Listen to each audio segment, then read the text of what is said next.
Good morning. Good morning. Happy Labor Day long weekend to you all.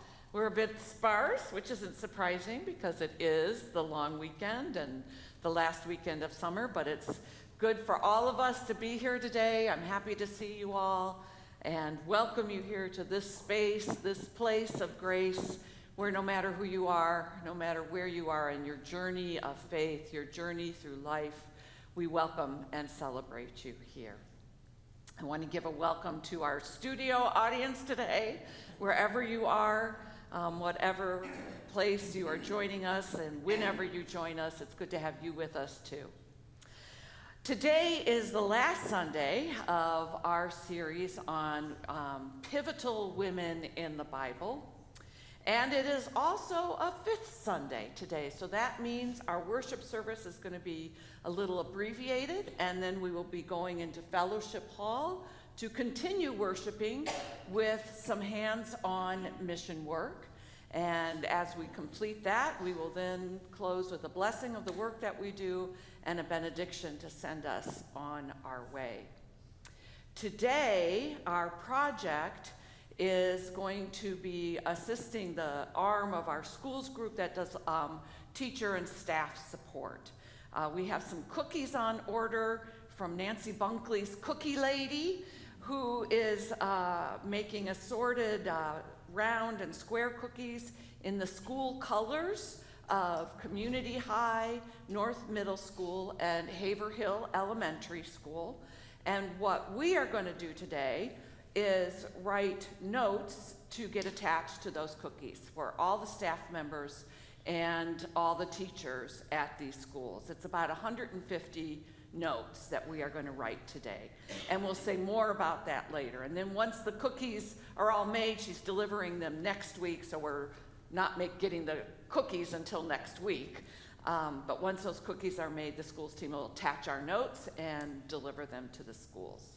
So this is a great opportunity to support the people who are working so hard to create a safe and meaningful place for the students at these schools and offer them our love and our encouragement. Before I go any further, I do want to just give you a warning. We've had several Sundays now where there have been like 0 announcements. Today we're making up for it because I actually have several. So just bear with me here. Next Sunday, September 7th, we are having a potluck after worship, and I got a burning message from Nancy Snyder that we do not need bread. This last week, we hosted a group of folks from the Pomerania region of Germany, and we had them for a meal back in our fellowship area, and there's lots of bread left over. So we don't need bread from you. We need non-carb food from you, I guess, or non-bread food. Unless you want to make bread pudding for dessert, that would be okay. Maybe that's what we can do with some of that leftover bread in the freezer, is make some yummy bread pudding. Anyway, that's Nancy's message to us all for the potluck. And I will say this, we had a really wonderful gathering with those folks who were over here from Germany. The Michigan Conference has a relationship with the churches in that region there in Germany. And so they spent some time in DC learning about the UCC church.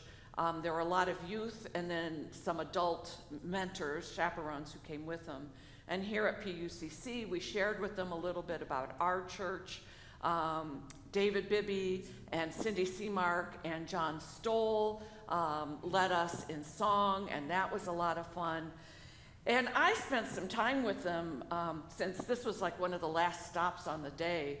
Rather than telling them more about the institution of the church, I just spent some time with them sharing a bit, or inviting their questions about what it's like being a church in America right now under these political circumstances. And this also happened to be on the day of the school shooting in Minneapolis, and we talked about the issue of gun violence, and so I took them a little deeper than just the usual stuff. And also I will add that Mac, who for some reason or other didn't want to come to dinner because it was Marcia's birthday and thought it might be nice to go out to dinner with her. He did did meet up with the group at Out Front and with a couple other pastors, and he met up with the group at Out Front and talked a lot about our work as a denomination and our work as a church with LGBTQ plus folks. So it was a really great experience. Once again, let me just remind you all that we now have a system called Audio Fetch to help with anyone with hearing assistance needs. If you have a hearing aid, it's a way to attach your hearing aid with our sound system via an app. And you can speak to anyone at the soundboard. You can, who else did we say they could speak to? I'm sorry? David Blythe, who doesn't happen to be here today. But Sarah Ferguson can help if you're interested in connecting with that. I believe Maya Peterson's, you've used it, haven't you? It's not working today. Oh, it's not working today. Oh dear.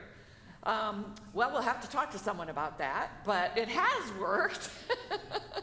Sorry, just ignore what she said. That didn't go the way I planned it. So much for spontaneity. But anyway, just a reminder, we do have that, and it does work on a good day. So check that out. Another big announcement, as far as most of us on staff are concerned, our church administrator, Stephanie Janowitz, will be retiring at the end of May this year. She has been here nearly 24 years and been a part of a lot of changes, and I am not looking forward to having to search for someone to replace her. But we will be working closely, the Personnel Committee and Leadership Board and I will be working closely together to think about what our staff needs are and what our position for this, for Steph's work needs to look like, and working on a search and hopefully providing a smooth transition. There'll be more about that if you keep an eye on your weekly email.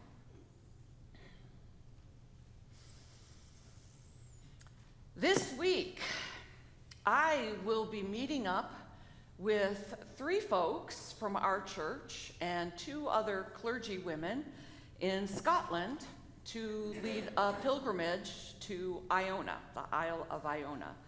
And you all have heard me talk about this, my experience at Iona before, and I am very excited to lead a group of pilgrims to experience faith in this very unique community. We will be staying in the dormitories attached to the 15th century chapel and experiencing life in community with what is called the Iona community. Sue Bibby and Sarah Ferguson and Esther Kelly are coming with me. Well, you guys are going, I'm flying out tomorrow. They are coming from our church, and then 2 other clergy women that I know from other things I have participated in. They will be joining us as well. So it'll be 6 of us all together, spending some time in Glasgow, then spending a week on the Isle of Iona, and then a couple more days in Stirling after that. And I am looking forward to guiding you all on this spiritual journey, and I hope the rest of you will hold us in your prayers during this time. It is a really cool experience, and hopefully it'll be meaningful for them, and we can come back and share with you what our time was like.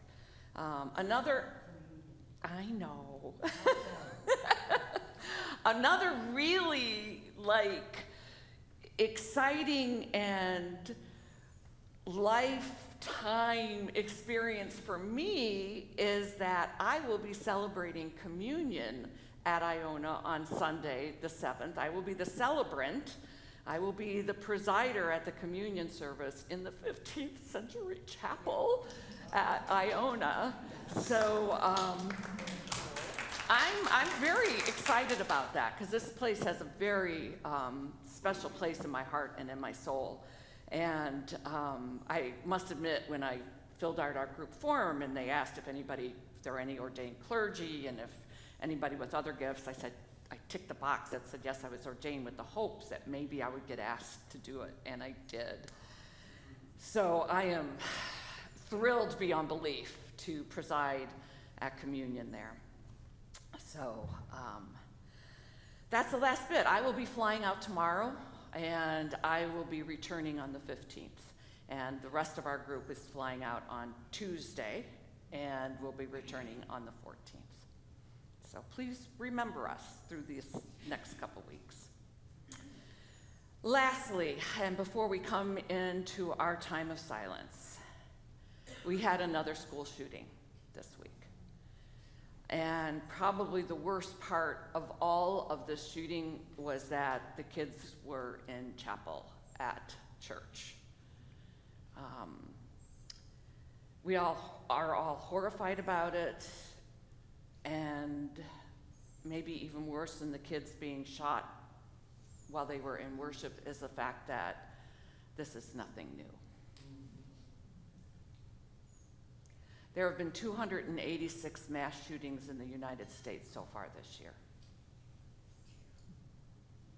My guess is I didn't do the math, but it's probably about one a day. A mass shooting is any time 4 or more people are killed. So technically, what happened at Annunciation School is not a mass shooting.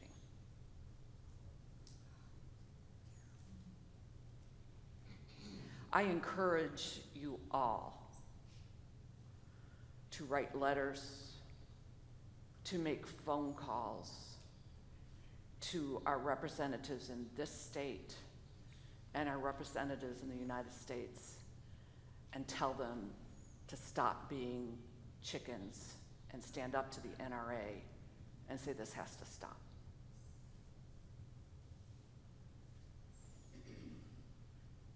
There are people who want to make ghost guns legal, the ones that come off 3D printers.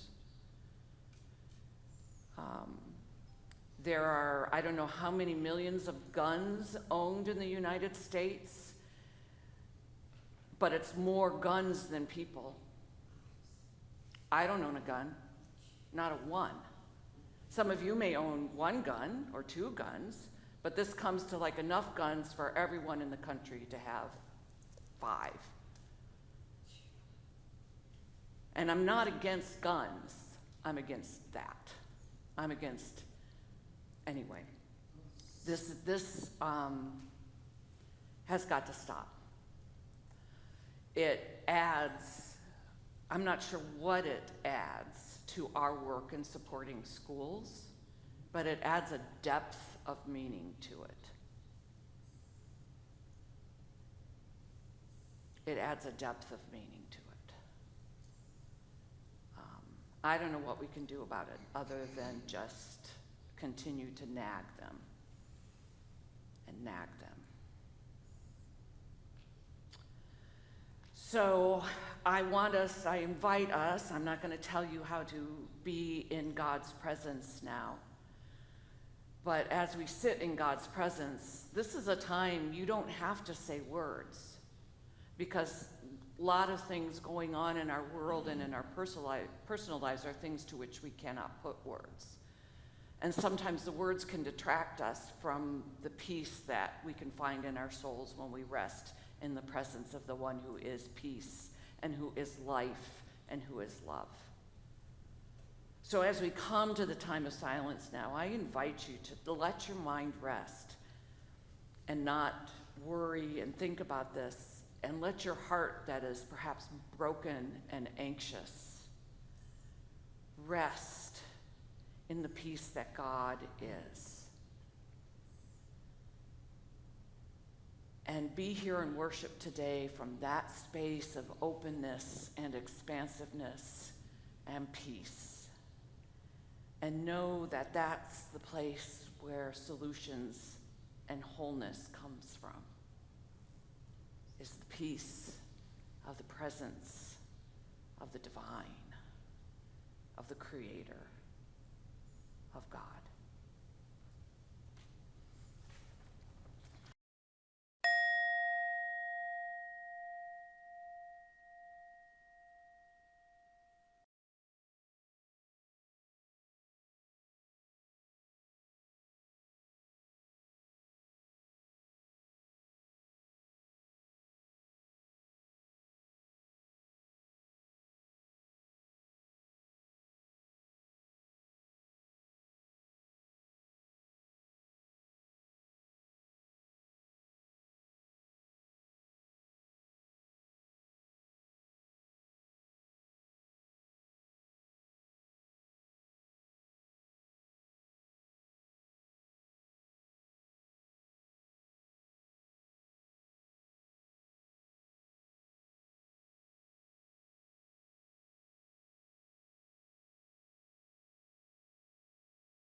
Please join me in this responsive call to worship. Your words will be in bold on the screens. When God's people gather, we are drawn into the life of God, and the artistry of the Creator moves in us. Breathe in and receive. We receive God's freedom and joy. Breathe out and release. We release our anxiety and assumptions. When God's people gather, we are drawn into the life of God, and the presence of Christ moves between us. Breathe in and receive. We receive God's compassion and mutuality. Breathe out and release. We release our cynicism and criticisms. When God's people gather, we are drawn into the life of God, and the inspiration of the Holy Spirit moves through us. Breathe in and receive. We receive God's imagination and wonder. Breathe out and release. We release our weariness and resistance. When God's people gather, we are drawn into the life of God. A sacred Space is open for us here. A generous moment is offered to us now. The divine awaits our arrival. We gladly join you here, O God.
let us all pray together. God, our Maker, we honor the sacred multitude that resides in you. May the guardian in you protect us. May the child in you delight in us. May the friend in you challenge us. May your ashes resurrect us. May your sky shelter us. May the mystery of you liberate us. Provide abundance and healing in all forms to those who need it today. And deliver us from shame, hatred, and the chains that bind us. For you have made us, and we are still being made. Amen. Our topic today is Mary and Martha. Usually when we talk about Mary and Martha, we use the story of the Gospel of Luke, where Jesus is in Martha's home. Martha is tending to the household tasks, while Mary is sitting at Jesus' feet, listening to what he has to say. That story ends with Martha being told that she is a worrier and she's being all distracted because she's asking Mary to help her get the stuff done. The longer story about the sisters in the Gospel of John, which we will read, gives us a better, well-rounded understanding of them. Martha approaches Jesus right away. The story says this: when Martha heard that Jesus was coming, she went and met him, while Mary stayed at home. I think that's interesting. Martha hears that Jesus is on his way, and she goes in advance so that she is there probably before he gets there so she can greet him. After she and Jesus talk, she returns to the house to tell Mary that he's arrived and that Jesus is asking after her. Immediately, Mary gets up. She wants to go see him. And when she does, she kneels at his feet, just like she does in the Gospel of Luke. And she weeps. Jesus joins her in her sorrow. Both Mary and Martha say the same thing to Jesus when they see him. They say, "Lord, if you had been there, my brother would not have died." But Jesus responds to these statements differently because he's talking to two different women. With Martha, he continues the conversation about what it means that Lazarus will rise again. It's a theological and deeply personal conversation. With Mary, he joins her in weeping. Let us read the story. As Mac and I read this, I want to invite you, we're going to have a little conversation about it afterwards. So I want to invite you to just kind of close your eyes if you're comfortable doing that or whatever, but listen with the ears of your heart, right? Not the ears of your mind, but with the ears of your heart as we read this story. Now, a certain man was ill, Lazarus of Bethany, the village of Mary and her sister Martha. Mary was the one who anointed the Lord with perfume and wiped his feet with her hair. Her brother Lazarus was ill. So the sisters sent a message to Jesus: "Lord, he whom you love is ill." When Jesus arrived, he found that Lazarus had already been in the tomb 4 days. Now Bethany was near Jerusalem, some 2 miles away, and many of the Jews had come to Martha and Mary to console them about their brother. When Martha heard that Jesus was coming, she went and met him, while Mary stayed at home. Martha said to Jesus, "Lord, if you had been there, my brother would not have died.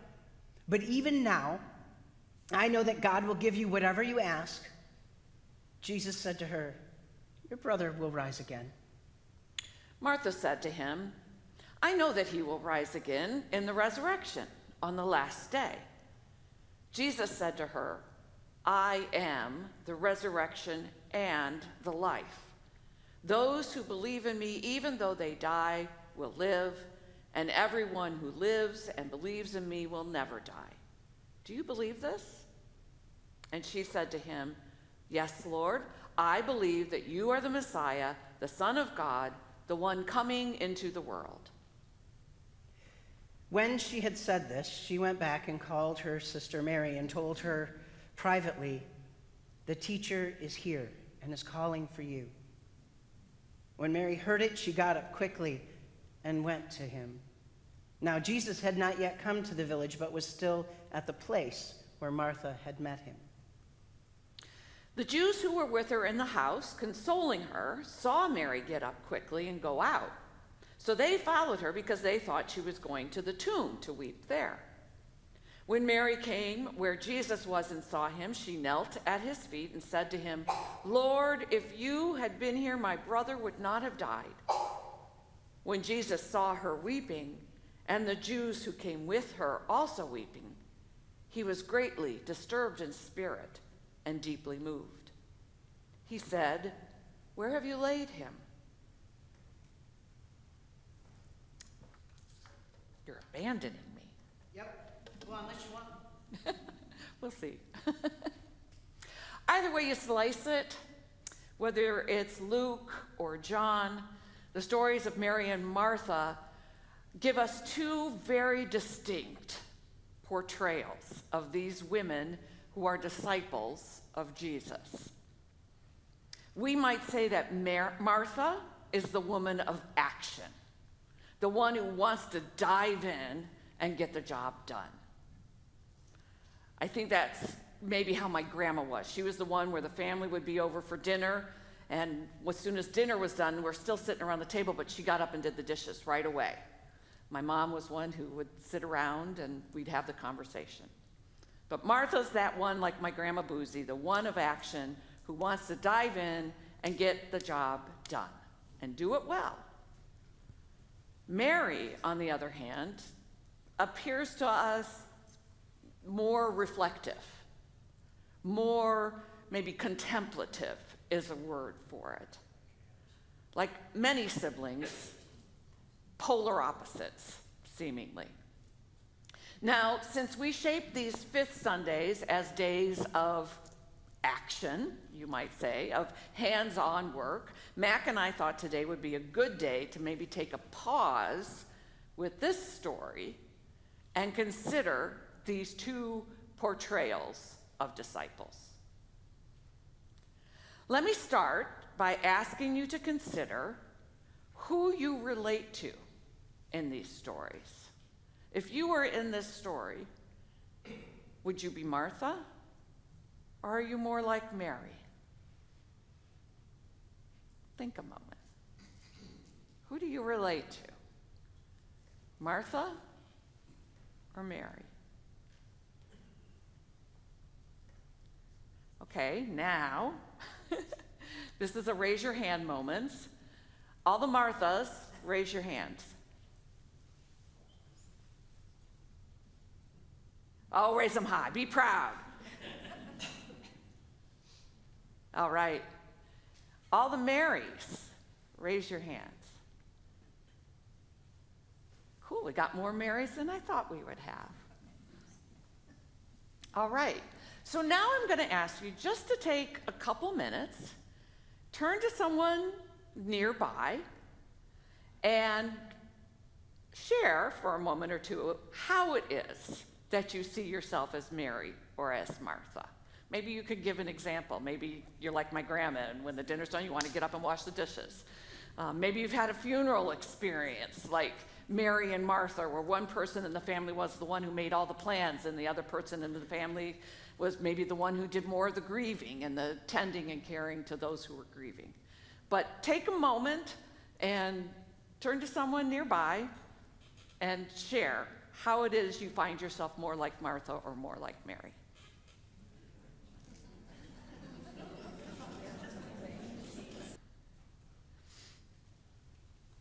I have to tell you all, because you are all of a similar age to me, my oldest daughter is Martha, and she would get worried and distracted about many things. That's it's described in Luke, and so we tended, it's a Brady Bunch reference.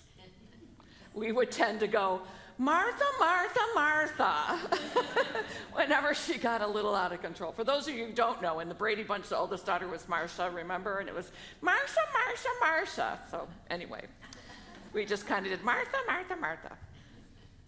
All right, so one of the things, in fact, Mac and I were talking a little bit about this. I think probably, well, really as children and as adults, we probably got messages from our family about how we were or weren't, and then I think there's also messages that our culture sends us about these ways of being, either a Martha or a Mary. Did any of you ever get told that maybe you were being kind of lazy and daydreaming and you know, or even I think here at church sometimes, some of us are just really darn good prayers. Darn good prayers. And what we see are the cookie ladies putting the cookies out for us, right? And we see the hands-on stuff, but sometimes we don't always value, as my spiritual director put it, the space between the notes where the music happens, right? The music happens in the space between the notes. And then others of us, perhaps, you know, for me particularly as a girl, being more assertive, being the one to run out to Jesus and greet him was something that was, you know, inappropriate to do. And I think that, you know, that's always a struggle, that sometimes, you know, being distracted with the working part. It's interesting that here in this story, it's not, in Luke, Martha is distracted by being very proactive, if you will, for doing what every good woman running a household should have done in the Bible, which was cook the meal and welcome her guests. She was doing what she was supposed to be doing, yet Jesus said you are distracted by many things. So maybe he was gender role busting at that point in time. But here in John's encounter with Martha, she is not scolded for being more assertive and running out. And in fact, they end up engaging in a bit of theological discourse. Something I would never do with someone who is grieving, but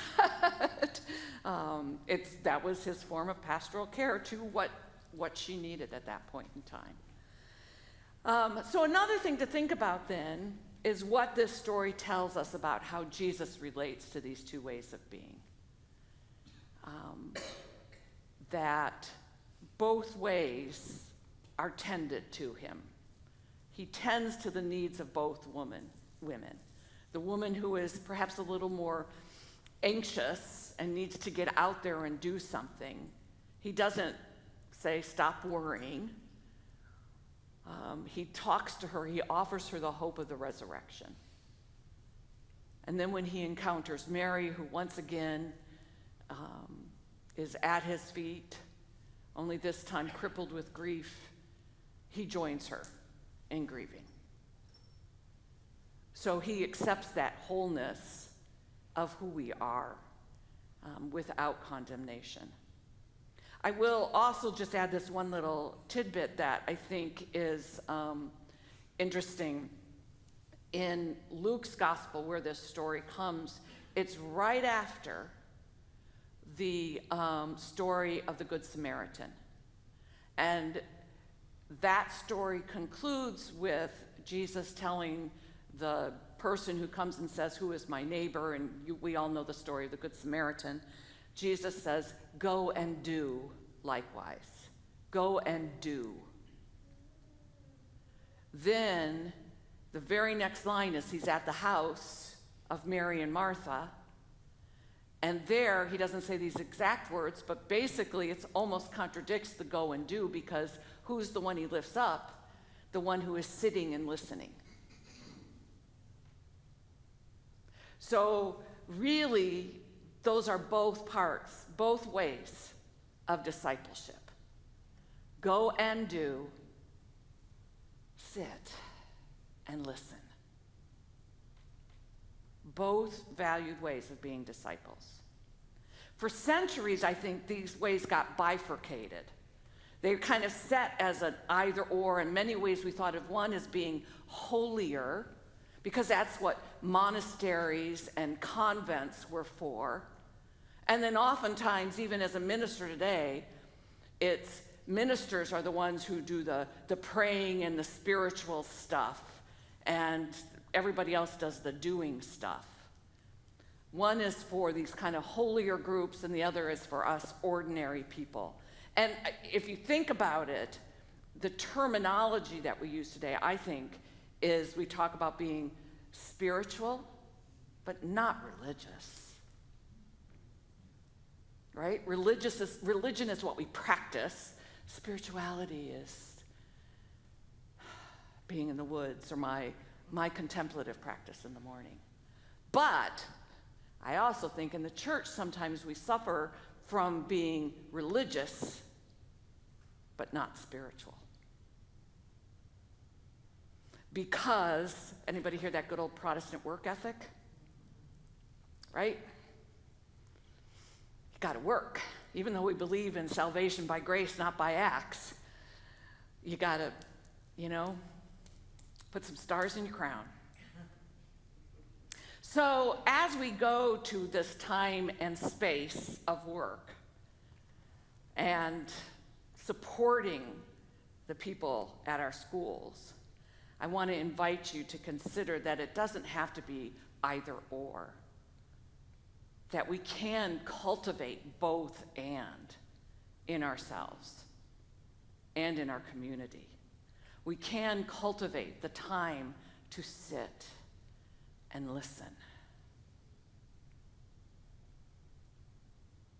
And we can also cultivate the time to go and do.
Now we get to integrate our Martha-ness into our Mary-ness. Let us go into the multi-purpose room, and there will be cookies after we make the tags for the cookies. They might even have them out now. I don't know if they're snacking allowed at this point. We're going to put together these tags. There'll be instructions in there, and then we'll pray over them and stuff. You're released. Get